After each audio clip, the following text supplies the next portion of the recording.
saya nak pergi teruslah kepada Ustaz Kifli ya Ustaz.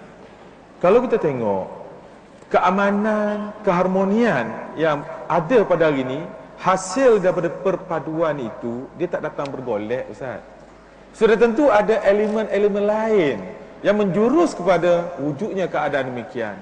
Mungkin elemen pemimpin, elemen sekeliling dan sebagainya. Kalau Ustaz boleh kupaskan sikit soal itu. Kalau kita lihat apa yang disebut tadi, bahawa pembangunan sangat memerlukan kepada perpaduan.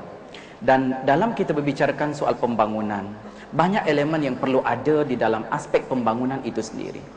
Yang penting yang kita sebut tadi, bahawa soal pembangunan itu asas dia bagaimana kita perlu masyarakat yang berilmu. Tanpa ilmu, bagaimana kita untuk membangun. Sebab ini perlu dimiliki oleh pemimpin dan juga rakyat. Memiliki ilmu yang luas, berkemahiran. Sebab itu Allah turunkan ayat yang pertama, perintah untuk kita mencari ilmu. Iqra bismi rabbikal ladzi khalaqa.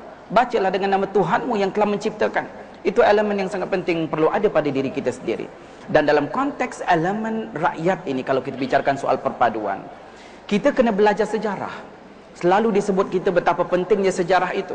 Bagaimana rakyat kita boleh bebas daripada penjajahan. Apa yang kita alami, apa yang kita kecapi nikmat pada hari ini, bukan datang bergolek. Allah perintahkan kita untuk berusaha untuk mendapatkan sesuatu.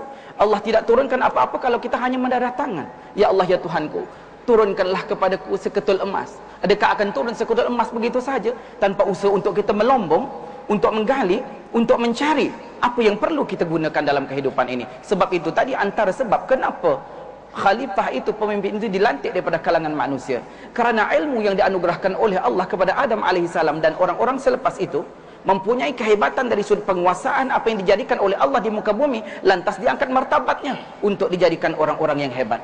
Elemen inilah yang perlu ada pada diri kita sendiri. Sebab itu tuan-tuan dan puan-puan yang dimuliakan, kalau kita bicarakan soal perpaduan, keterbukaan, kasih sayang, rasa kekitaan antara satu sama lain. Sebab itu kalau kita lihat tokoh ilmuwan Islam Ibnu Khaldun menggambarkan bagaimana perasaan kekitaan itu merupakan asas yang sangat penting untuk pembangunan dan pembentukan sebuah tamadun negara. Bila menyebut tentang negara bangsa, bagaimana kita bicarakan soal negara bangsa yang perlu dipupuk dengan ada rasa kekitaan itu, memungkinkan mereka untuk melakukan apa sahaja kerjasama sehingga mereka berjaya membina tamadun yang tinggi.